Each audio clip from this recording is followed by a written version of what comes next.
Hi friends, బొరుగు ముద్దల్ని ఎలా తయారు చేసుకోవాలో ఈరోజు ఈ వీడియో అయితే చూపిస్తాండి. ముందుగా ఒక జల్లెలు గిన్నె తీసుకొని అందులో 3 కప్పుల బొరుగులు యాడ్ చేసుకొని జల్లించుకోవాలండి.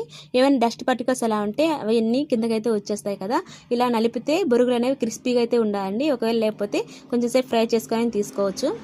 3 కప్పుల బొరుగులకు గాను 1 కప్పు బెల్లం, పావు కప్పు వాటర్ యాడ్ చేసుకొని గ్యాస్ మీద పెట్టుకొని మొత్తం కరిగిపోయేంత వరకు అయితే కలుపుకోవాలండి. కొంచెం సాల్ట్ యాడ్ చేసుకోవాలి, కొంచెం ఇలాచీ కూడా యాడ్ చేసుకొని బాగా పొంగు వచ్చేసిన తర్వాత మనమైతే వాటర్లో వేస్తే పాకం అనేది గట్టిగా అయితే రావాలండి.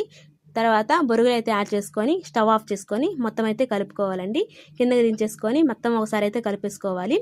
ఇవైతే చిన్నపిల్లలు ఉన్న వాళ్ళ ఇంట్లో అయితే చాలా ఇష్టంగా అయితే తింటారండి ఇలా చేసి పెట్టడం వల్ల. చేతికైతే ఆయిల్ చేసుకొని ఇలా అయితే బొరుగు ముద్దలు అయితే చేసుకొని పక్కన పెట్టుకోవాలండి.